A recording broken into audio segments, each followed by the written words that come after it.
What is up, everybody? Welcome back to another post-game show on my channel. My name is Josh Fan of ShowMeFootball.com, covering your Missouri Tigers.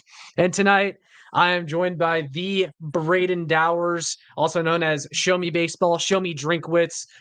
He goes by a multitude of names. But guys, we are here to break down the Missouri Tigers shocking the Florida Gators 33-31, a game-winning field goal by Harrison Mevis in the final seconds on senior night to take down Florida and avoid the upset. We have so much to talk about. That is one of the most thrilling, most relieving, and exciting Mizzou games in a very long time. And in a year where we've had several big wins. This one feels like the biggest to me, and I'll get to you in a second, Braden, for your initial thoughts. But this win to me feels like the biggest of Eli Drinkwitz's career, not because it was the biggest on paper or it was this win over a ranked team or anything like that, but because it was that trap game that you were talking about. You had been warning everyone about on this podcast for months that would eventually happen.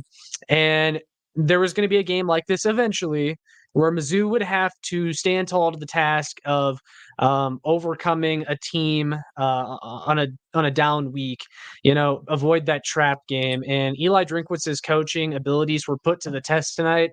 And it came down to a 4th and 17 play in which it was converted on a huge pass to Luther Burden. And we're going to get into all of it. But to kind of put a bow on this, I feel like this was the biggest win of Eli Drinkwitz's career because this win, it showed that this team has a lot of guts, and it takes a lot of guts to pull out a win like that on an off night. And great teams find a way to win this game. You look at all the top teams; they've all had games like that this year. You can look at Alabama and their game versus USF earlier in the year. They had a tough one where they kind of had a little bit of a scare. All the top teams have those scares, those close games, but the great teams, they still win them and they pull out the victory. But again, a lot to break down tonight. But first, Braden, your initial thoughts on that win.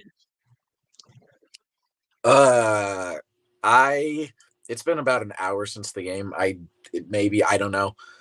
I'm still my chest still hurts. My left arm hurts. If I drop dead while we do this podcast, I wouldn't be surprised because you can hear it in my voice. I am still shaking from that game.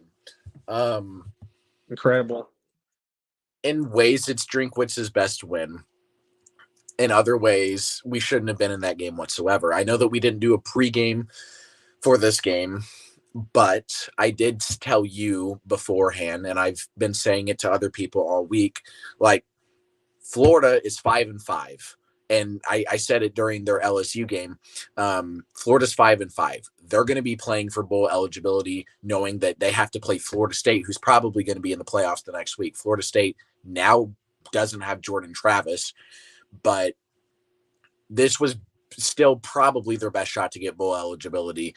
And I knew that they were going to be absolutely up for this game. Mizzou fans the entire week were still going at it back and forth with Tennessee fans, myself included. Yeah. It was still all about Tennessee all week, about winning that game. And I was terrified coming into this game because I knew, just from the entire fan base, it's just we are still so focused on that Tennessee game. It feels like the team might be too. And they did get caught. They got caught, held up in that massive Tennessee win, and kind of felt like they could just sleepwalk through this game. And we couldn't, because Florida is still a solid, good SEC team. How we pulled that off was it was insane. Luther Burden is him. He's kind of been quiet really ever since that South Carolina. He's had a couple just really big catches, but he hasn't had that Luther Burden game really since that South Carolina game, or even before that. His last really massive game was that LSU game. I think was those were the only last two times that he went over 100 yards, I think. But dude, I mean, just that 4th and 17, just getting open over the middle of the field. I know I said it to you, but I was just laying down on my bed, just we're done. And then I sat up whenever Cook dropped back in the pocket. And then whenever I saw him just fire the ball, I'm like, that looked like a really confident throw. And then I got up and I was screaming my heart out whenever I saw Luther Burden come down with that catch. And I think a really underrated play at the end of this game was Mookie Cooper's catch on the very Mhm. next play, because that was probably going to be like a 50-yarder, which is obviously in Yeah. Mevis's range, 61-yarder, but that's not a gimme. Mookie Cooper Right. made it and just made it a 30-yarder, which also gives you shades of Auburn. But Mevis hit it. He hit the chomp after. What a fucking year, man. Like, again, like, Well, Florida should not have been, like, we were 12 and a half point favorites for a reason. This game shouldn't have been close on paper, but I kind of suspected that it would be, because I'm a pessimistic Mizzou fan. There were obvious chances for us to put this game away when we were up by 9 against a backup quarterback at home. Those are games that you need to just put away. But to still show up and handle business in the face of adversity the way that we did is still one of the most impressive things that this team has done all season. So there's a lot of mixed emotions, because we shouldn't have been in this situation, but teams that perform in these situations are significantly better than most other teams in college football. And I think that we've solidified ourselves as a top 10 team. yeah, very well said, and a lot to unpack from the play to Luther Burden to the Mookie Cooper play that you mentioned that happened right after. So I want to start with this. Uh, that fourth down play, I remember right before that, I'm pretty sure it was the fourth down. We used our last timeout, and I'm like, "What the hell? This I seems like a like poor use of a timeout." Okay, I was curious to hear what you thought about that. I'm like, "Oh my god!" Like that. I feel like we're gonna need that timeout a little bit later, I but liked it. I mean, that's the last play of the game. You have to make sure that you have it right and you get a good yeah, look. And I was completely fine with that. That made sense to me.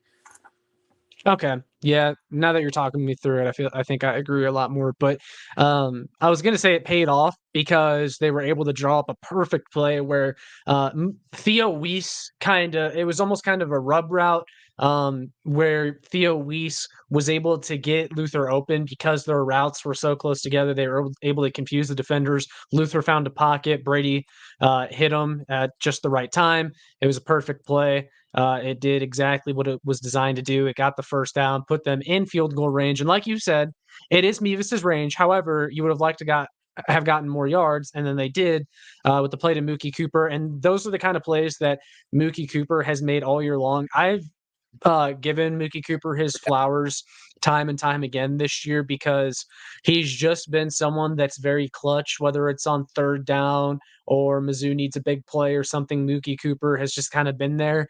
He hasn't really had many huge games this year. In fact, he still does not have a touchdown yet. I would really like to see this team get him a touchdown next week against Arkansas, but that's a conversation for another day.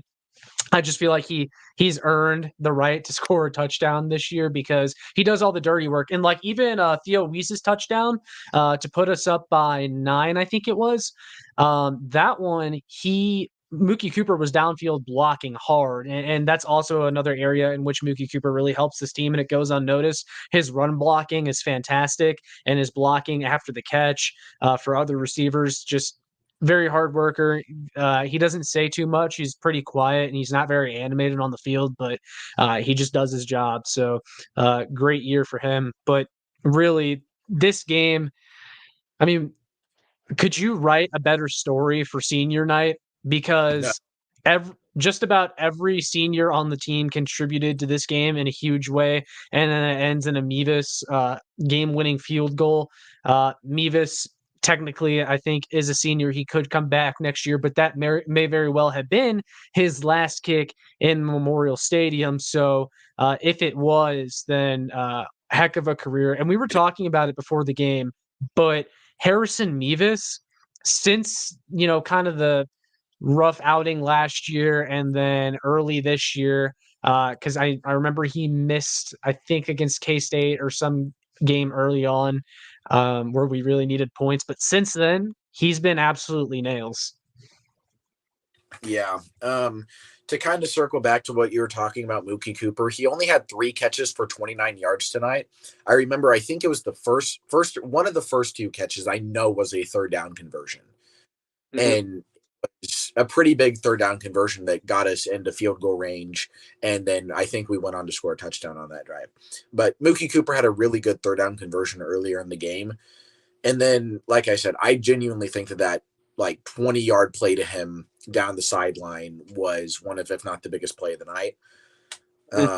Behind the Burden one, obviously.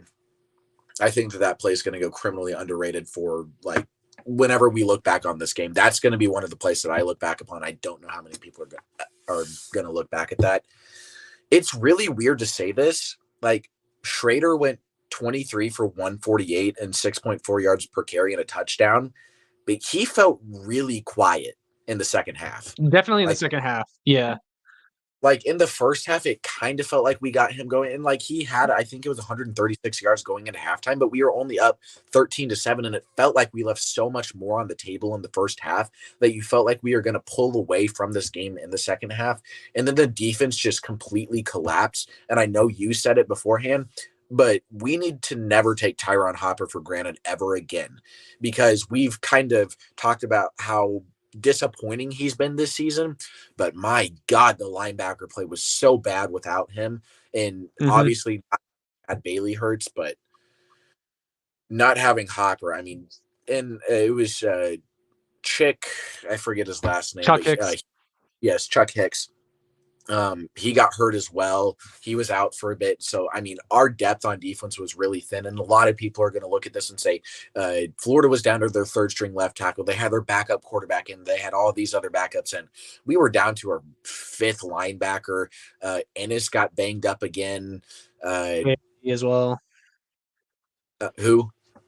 KAD got banged up as well. I remember he was limping after a defensive stop, and then they sent him back on a punt return, which it didn't really matter, but I thought it was kind of odd that they put him back there to return a punt whenever he was clearly limping after the last play, but whatever. There was a couple of defense. I'm going to look at this really quick. It was Niles Gaddy. I rarely see Niles Gaddy on the field, it feels like, but he took a lot of snaps in the third quarter specifically. And I was really surprised by that. So I don't know what happened, but my guess is like people on the defensive line were getting banged up too, because it doesn't seem like he gets that much playing time and you don't recognize him that much. Darius Robinson, he's probably going to get drafted, I'd assume. Like, he had an absolutely he's had a sack in like 7 straight games now. Like, he's been an absolute monster. He was a game wrecker all night. Another play that I want to look back upon was that 4th and 4 conversion for Florida. Yes. That's if we make that play, that game's probably over with 13 minutes left in the fourth quarter, which would have been a lot better for my physical and mental health. But earlier on that drive, Darius Robinson had a massive sack, and like, he was an absolute game wrecker. He was really the only guy doing anything in run defense. Johnny Walker was just kind of him, like off and on. I mean, that's just kind of his play style. Carly's was, again, like, him and Johnny Walker are just like all over the place, because he had a lot of really good plays, and that interception was really good. But there's times, like at the beginning of the game, where he just took a bad route to the receiver, and that's how they were basically able to get their first touchdown, was because of that. Yeah. No, I agree 100%. Johnny Walker, I feel like, and I know this is like kind of off topic, but I don't know what he thinks about himself as far as the NFL draft goes, but he could definitely benefit from coming back another year, because I feel like he's very close to becoming that Darius Robinson type that can kind of take over games defensively. But like you said, he's on and off. He's very get after the quarterback, and nothing else matters, because he got kind of destroyed in the run defense tonight. He just doesn't really play run contain. He likes getting after the quarterback. That's what he does. So many things to talk about. Sorry, I'm going to point one more thing where you can go on a rant, because I've been talking a lot. but Riley Williams getting to punt, Oh my like, God. what the fuck happened to Luke Baker? Like, that punt was Bauer. so bad. Like, why was he punting in that situation? Like, what were we doing Yeah, there? I was looking on Twitter just now, and Drinkwitz said because he punted well in practice, but honestly, I don't. You know what I think it was? And it sounds ridiculous, but I That, truly think this is what it is. Senior night, Riley Williams is a senior, so Drinkwitz let Riley Williams punt and thought, to hell with it. They're punters. They'll figure it out. But he was, I mean, what was something wrong with Luke Bauer? I don't remember him punting very bad or anything. I don't understand that at all. yeah, there, that, So, that, that, I'm just looking at the depth chart and I just remembered that. Like, that, yeah, that, that's a coaching decision that, Drink should be absolutely hammered for. Like, that is still a bad coaching yeah, decision. He make too many bad coaching decisions in this game, I'd say. Besides that one was apparent. The clock management, I think, was done pretty well. Yeah, yeah. I'll let you go. Shut up for a bit.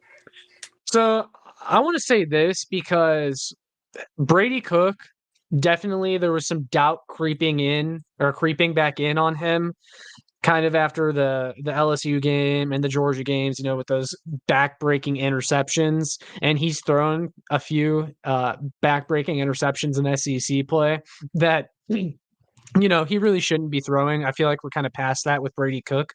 And I remember sending you a chat in the group chat, like, I'm fully expecting a Brady Cook interception to end the game here because in these high pressure situations, Brady Cook really has not done very well, but he kind of slayed that dragon, conquered that demon on the final drive there. I mean, perfect throws from him That all over the field to get us down the field there. That was kind of the one thing that he still needed to check. That one box that he still needed to check was take this team on a clutch game-winning drive, like literally to win the game. Because the last two times he's been asked to do that, he's literally done the worst possible thing you could have done, and that's turn over the ball. So it was really good to see him in crunch time march this team down the field and win them the game because that's what he did. Him and Luther Burden, man. And like you said, Luther Burden, we kind of haven't had that big game from him for a while, but he erupted tonight. 9 catches for 158 yards. Theo Weiss was right behind him with that massive catch.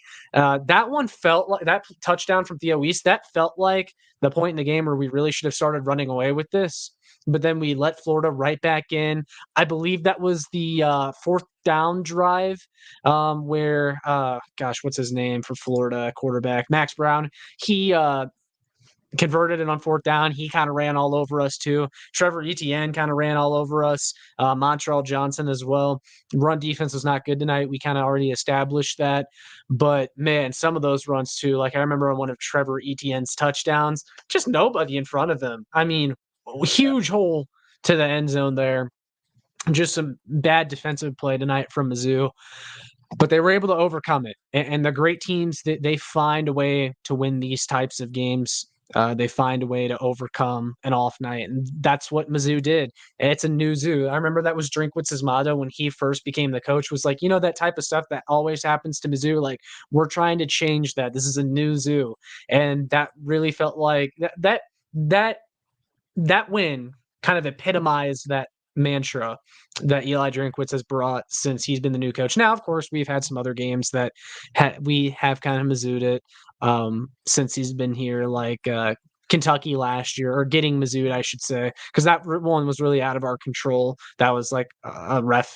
An officiating thing. And by the way, the officials in tonight's game, oh, Jesus Christ, they were bad. And then for them to say that the game was over and then have Drinkwitz do a sideline interview, a game-winning interview on the sidelines, and then be like, "Yeah, actually, there's a second on the clock. Everyone get off the field. Everyone get back out there, and let's run one more play." Are you freaking kidding me? Like, and that was the refs that got that wrong. That wasn't just like the players thought it was over and they ran out of the field. The refs said that the game was over. They were the yeah. ones that said that the game was over and unleashed the chaos. And then, of course, the refs just have to make it about themselves on Mizzou senior night and be like, actually, you know what? Second, back on the clock. Everyone get back out there. And then Florida had the opportunity to do the funniest thing ever, but luckily they didn't. But outside of that, too, just Things Florida that was I would able to hold all night. bunch of uncalled holdings that Florida was able to get away with, and then probably the worst missed PI I've seen since that Rams Saints playoff game several years ago in the NFC Championship game when Luther Burden got clobbered before the ball was there, and just nothing from the refs, nothing at all. I mean, pretty atrocious tonight. Yeah, refs were absolutely terrible. That's probably the worst ref game from worst ref Mizzou game since that Kentucky game last year. I mean, we were talking about it all night. I usually don't like to complain about the refs, and there was definitely a few times where I saw Mizzou fans going ape shit on Twitter, and I thought that okay, that was probably a flag. There's a couple PIs, but there's a holding. I think it was on Rankstraw. Absolute bullshit that gave Florida a first down. They went down, and I think they got a field. I remember the one you're talking about. And then that PI call, or the no PI call against Burden, absolute bullshit. And then the 1 second at the end of the game, just some of the reffing decisions and some of the calls were just absolutely baffling tonight. So I usually don't like complaining about the refs. I don't like complaining about the refs on here, but I mean, without a doubt, they were really bad tonight. There was definitely a few moments, even after those really bad calls, where it was just ball don't lie moments, and Mizzou was able to get an interception right after one of those really shitty calls, and it didn't matter. So props to the guys for stepping up in those situations. And like you said, Drink's been trying to build this new zoo mentality. And this was the classic, we're going to fucking Mizzou this. We're going to lose. This is just it's what I've come to expect. Even when we were up 30-21, I could not take my foot off the gas. I was still really antsy, and I had every right to be, considering that Florida came back. But for us to just exercise these demons and get this win and do something that we have never done before. We don't do this. We never make these plays. This is the most Mizzou thing to happen. Have a backup quarterback with an extremely banged up Florida team come into a top 10 Mizzou who's probably going to get a New Year's Six bowl, and just have them completely spoil our season in any hopes at a New Year's. That is the most Mizzou thing ever to happen, to lose that game. And we were going to. We were right there. And the boys just came out and said, nah, that's not us anymore. And it just feels so good to finally be on the other side of what was usually just a Mizzou moment. Yeah, and I just got this comment real quick that I want to highlight. I'm assuming this is a Florida fan. He says, how is it a shock? Mizzou's the 9th ranked team as of now. Will fall Sunday. Not true. You let a backup QB beat on that ass. Okay, well, here's the thing. The reason it's a shock is because it was 4th and 17, and you allowed Mizzou to convert and lost in the final seconds. That's why it's a shock. You had the game won, okay? Come on. Let's not overcomplicate this. I'm going to check. I was going to say absolute props to Florida tonight. They played an absolute hell of a game. I was going to say that, but just for that, fuck them. Let's see. Florida at their peak had how was it not any higher than that? Really? It says on the win probability chart that their highest win probability total was at 89.9%. And it was on the 2nd and 17, which makes no sense. So I'd honestly say Florida's win probability was probably up there at 95, 96, 97%. So yeah, it is a shock that Mizzou was able to come back and pull that off. In the grand scheme of things, was it a shock that Mizzou beat Florida on paper? No, it's not. But in the context of the game, yeah, it was an absolute fucking shock. Yeah. Also, I want to answer this question real quick from John Jansen. He says, can you drop after a win? Yes, you can. In fact, that's how Mizzou ever got in the top 10 to begin with, was because they jumped Louisville, who did not lose, but Mizzou just kicked Tennessee's ass, and that was a big win on paper.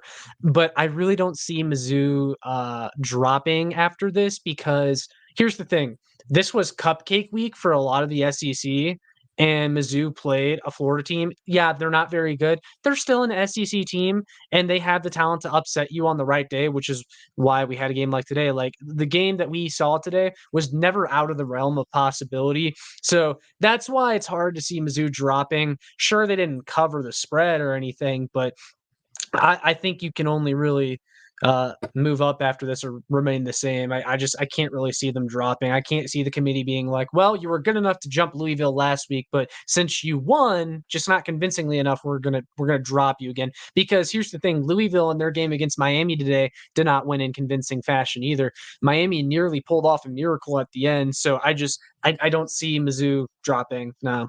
But yes, to answer your question, you can drop after win. I don't see that happening to Mizzou though. I mean, it's possible. It doesn't really matter not making the playoffs, especially with Texas winning and Florida State still pulling it off without Jordan Travis and a couple of the other scenarios. Oregon State not beating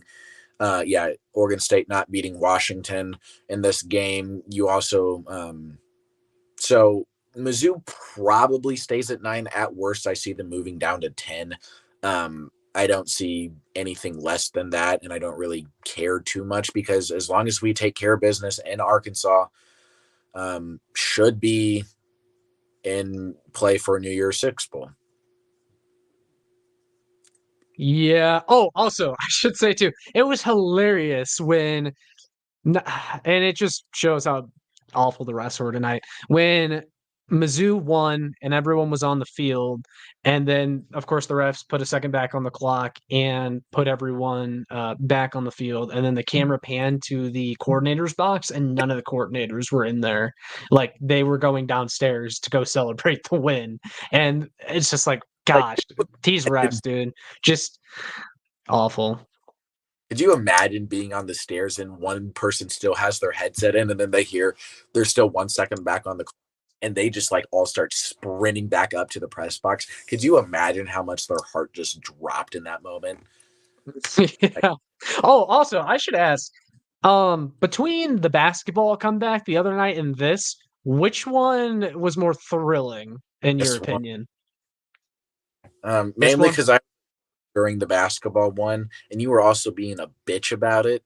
Uh, I was, God, I admittedly. still reread some of your shit that you said about that. Um, we need comments down below for anybody still listening. Do you want a Show Me Basketball podcast where me and Josh cover Mizzou basketball? Because I personally would love to do that. And Josh, I think bare minimum you need to put a pull up on your Twitter and ask people that, because that would be fun. Because Dennis and company also pulling off a 31 to 9-point run in the final 10 minutes of that game, absolutely amazing. Yeah, it's been a pretty exciting 48 hours for Mizzou fans. I also think that after this win, Eli Drinkwitz kind of all but locked up SEC Coach of the Year. I really hope the voters don't do something lame and give it to like Kirby Smart or Nick Saban again. I mean, I've always said that I hate how we call it Coach of the Year because it seems like it typically goes to the coach that has the most surprising year. Like, oh, we thought you were going to suck and you didn't, so here's Coach of the Year. I mean, that really should be the name of the award. We thought you were going to suck award. That's what it is.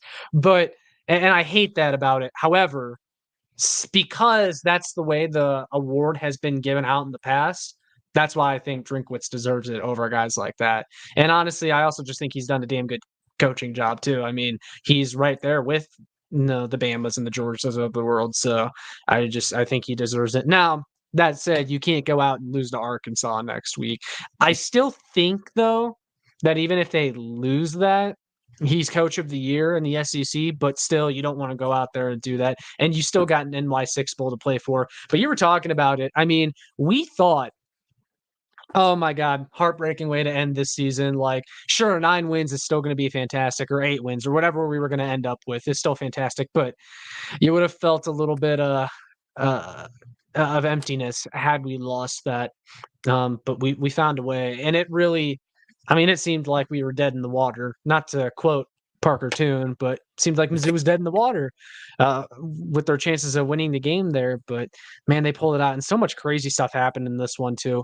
I mean, the Luther Burden, we thought it was a touchdown, the tipped pass, and that ended up being incomplete, and just a bunch of other crazy stuff. And thank God that was not the Brady Cook interception that would have, um, ended the game, because Florida was up by 1 in that spot. Mizzou settled for a field goal, but that has been a spot where Brady Cook has made some sort of back-breaking mistake, but he didn't tonight, so props to him. Like I said, that was the one box he had to check off his list.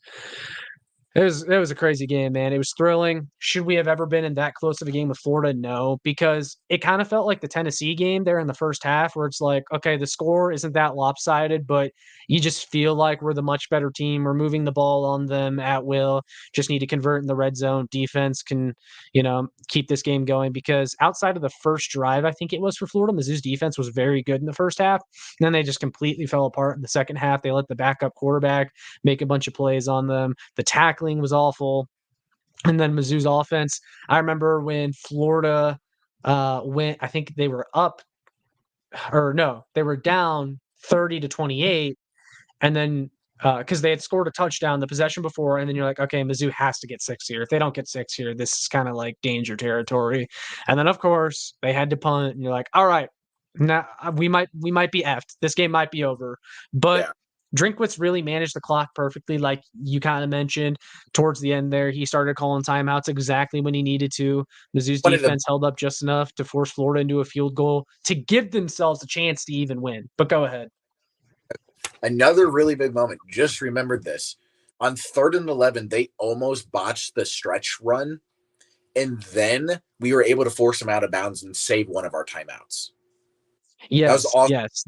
Absolutely massive play, and that gave us the timeout to get ready for 4th and 17 call, which, again, we probably don't make that 4th and 17 play without using that timeout. So when you look back at games like K-State earlier in this year, where Drink completely mismanaged the clock and completely fucked up, to now, the progression that he has made as a coach and as a game clock manager, and just his game time presence, also like plays like icing the Tennessee kicker in an absolutely crucial spot. Perfect clock management by Drinkwitz as of recently. Really glad to see him come in as a, like, just all around. He's been a really good coach this year. Yeah, he's shown exponential growth. I also want to talk about Nathan Barnes' comment right here. He says Arkansas could still be a trap game. It's at Fayetteville, and it is their Super Bowl. Yeah, well, Iggy Super.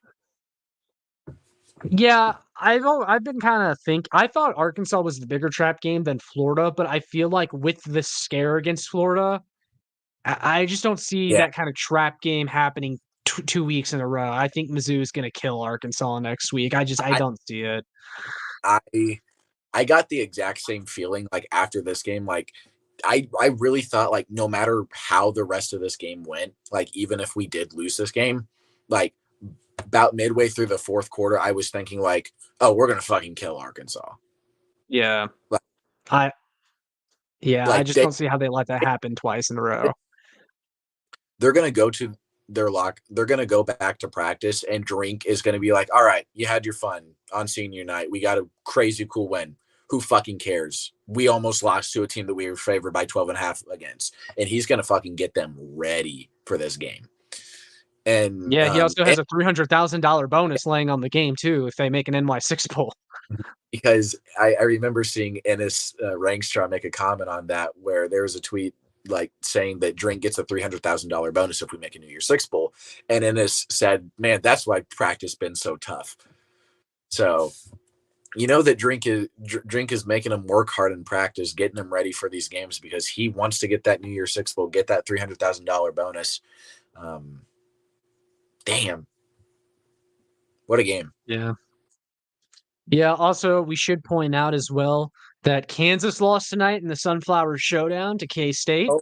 So that's always nice. And K-State too, that's looking like a hell of a win, because Kansas was also still ranked in the CFP rankings. That's another ranked win for them. I imagine they'll move up just a little bit. They're 8-3 on the year. They're an 8-win team. That's looking like more and more of a good win as the season has gone on. So, yeah, I mean, and that was a game. Go ahead. comparing Mizzou to Kansas, Kansas, granted, was down to their third string quarterback, and he did pretty good for being a third string quarterback. Didn't do great last week because they lost to Texas Tech. Haha. But being down to your third string quarterback and only losing by, I think it was 4 to Kansas State, pretty impressive. But Mizzou beat Kansas State at home. You didn't, so fuck you, bitch. Fuck the Jayhawks. Yeah, we have no sympathy for Kansas around here. Also, I've said this too, because I was trolling Kansas after their loss last week to Texas Tech, and everyone was like, "Oh, we were on our third string quarterback," but that's not why they lost the game. Lance Leipold coached a horrible game down. That was a complete blown game. They had the ball on the 3-yard line with a chance to win. Plays. Yeah. That was just a blown game by them. They did not lose because of the quarterback. So that's why I can't. Again, I have no sympathy. I mean, I don't have sympathy anyway, but yeah, just screw Kansas. That's that. I should say too, with the linebacker play tonight, defensively for Mizzou, I am all in on Tristan Newson, who I think is going to take over the reins for Tyron Hopper next year. Yes, they had a rough game tonight, the linebackers as a whole, but I just think that this is a game in which, they were playing roles that they were not expected to play, but and this is why, you don't see these guys play too often, is because Tyron Hopper and Chad Bailey, when they're healthy, are the better players and they need to be out there. You look at games like tonight, even Drinkwitz made some comment about how Tyron Hopper, they missed him tonight. But it is nice that you can win while getting those guys that are going to play next year some experience in a game like this. So it's nice that, and I know Chuck Hicks was also a senior. I think he walked tonight as a senior, but I think Gabe DeArmond of Power Mizzou did say that Chuck Hicks does have another year of eligibility. So I think he's going to be back. I mean, unless he just decides to leave. And then, of course, Tristan Newson will be here next year. So it's nice that those guys were able to get reps in a game like this and able to kind of get some experience in such a nail biter like this one. So, yeah, that was nice. I think that linebacker is definitely a position we're going to have to hit hard in the portal. Oh, And yeah.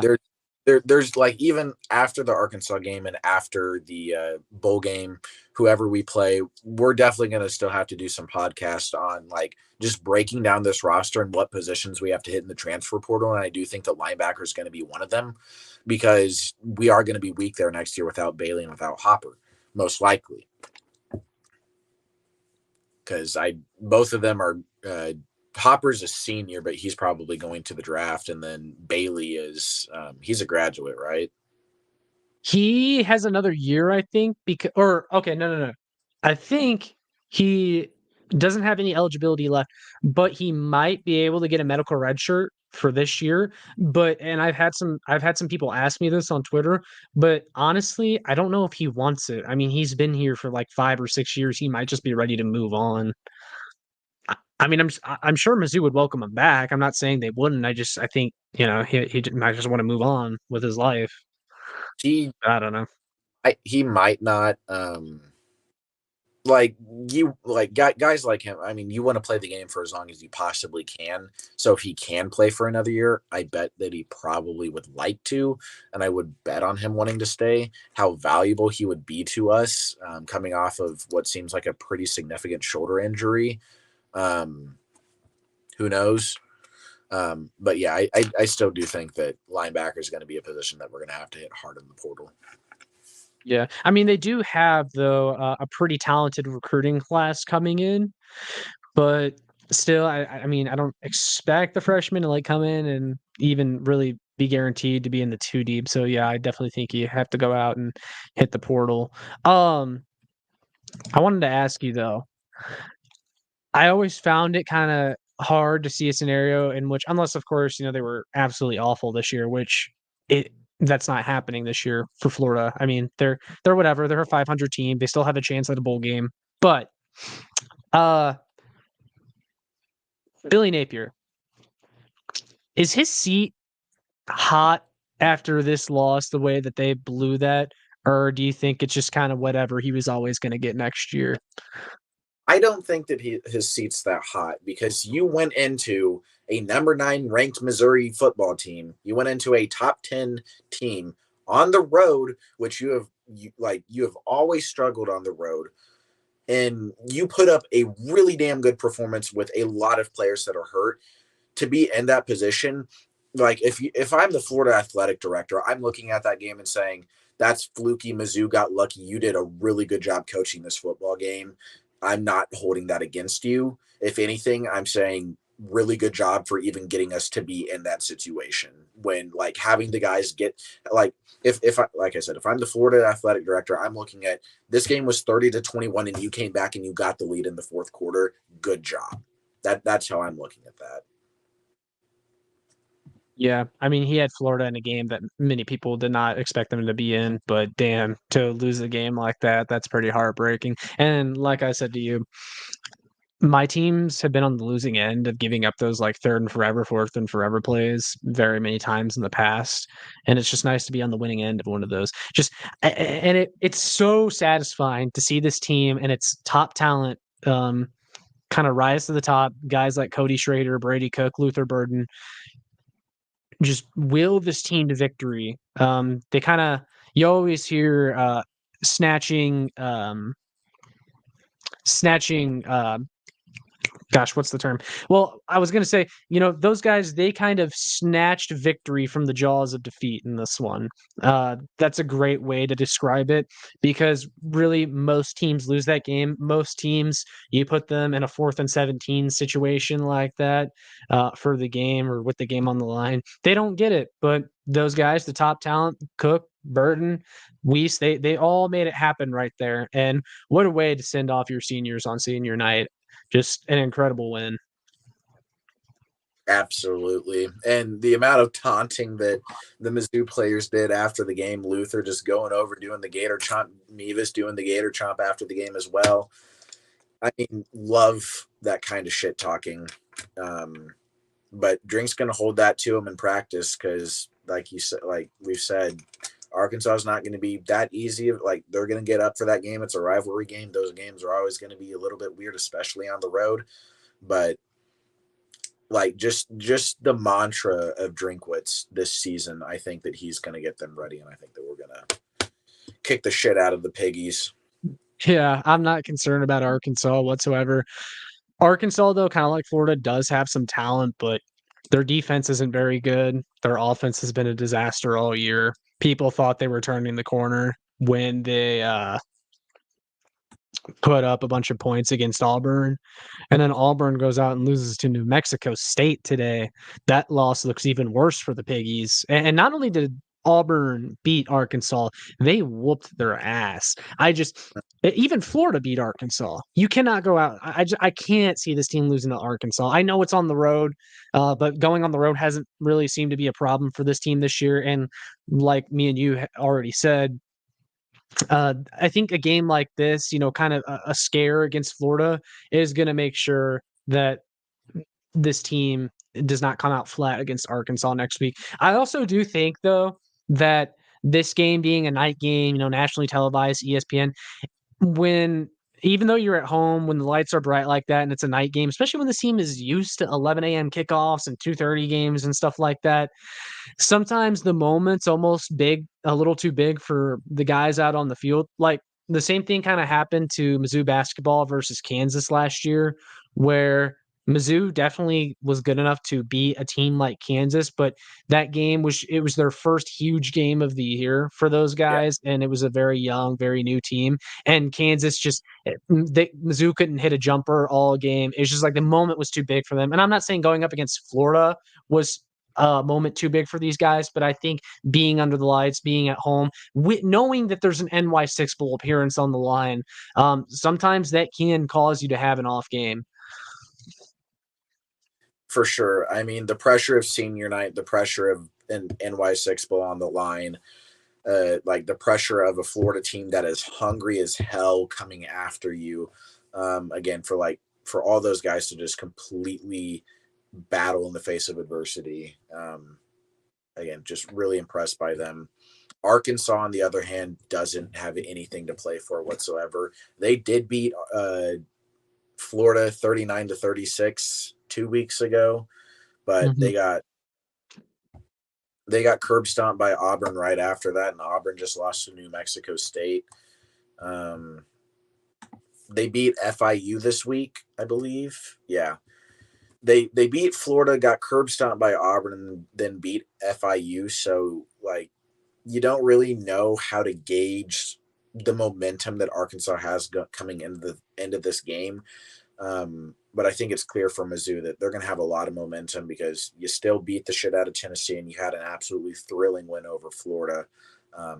You have to go out and finish the season strong, and I don't really have too much else to add.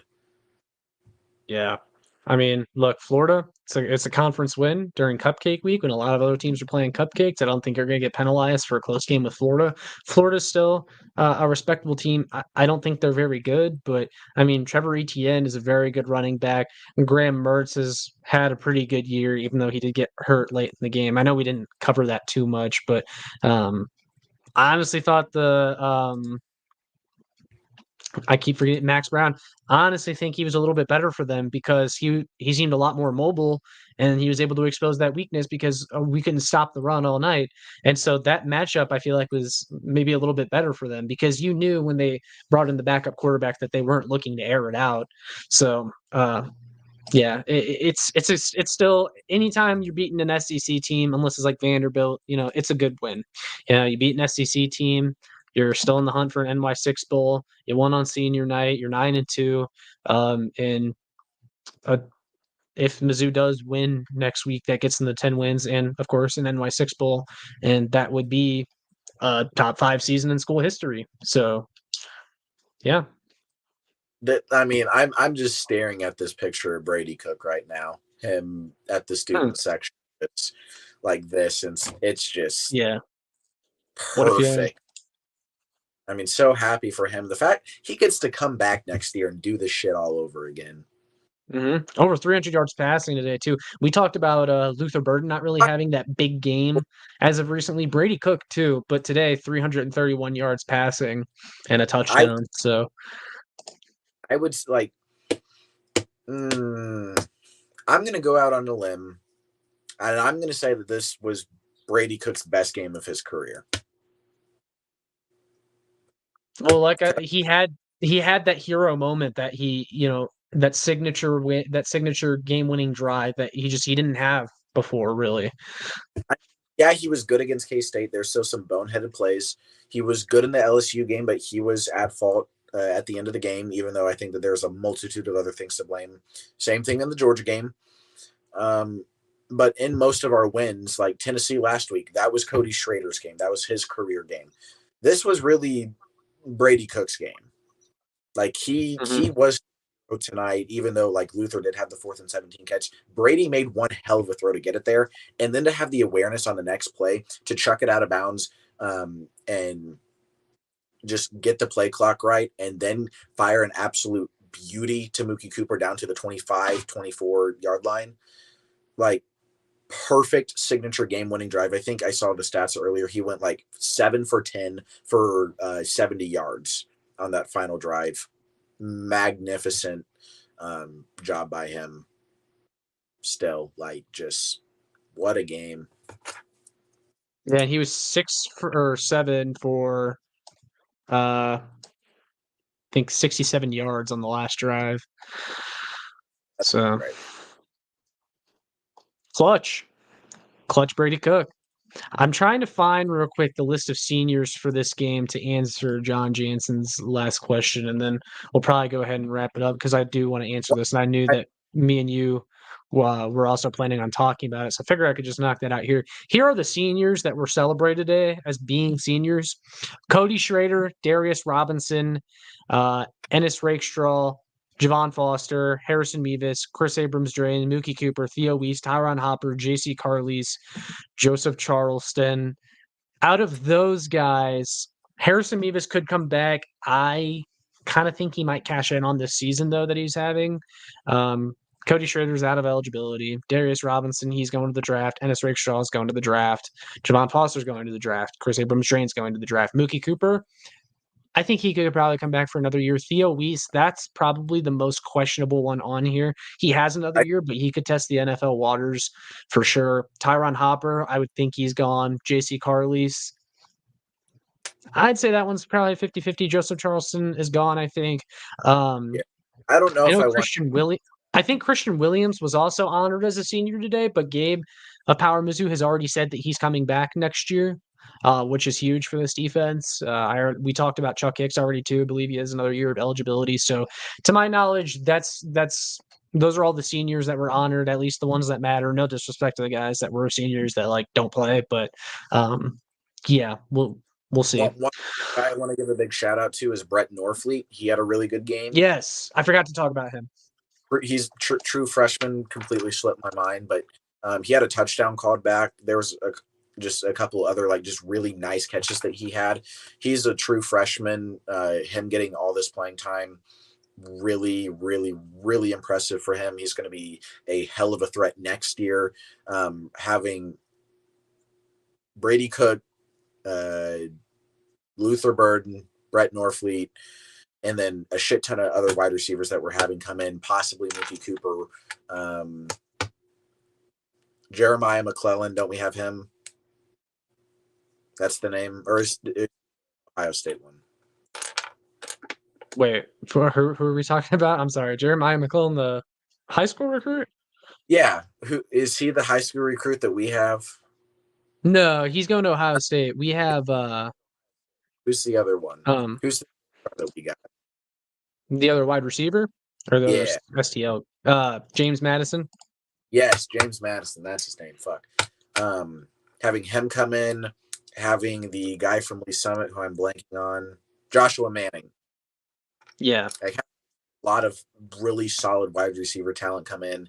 As long as we can restock this offensive line, get Connor Tollison off this team.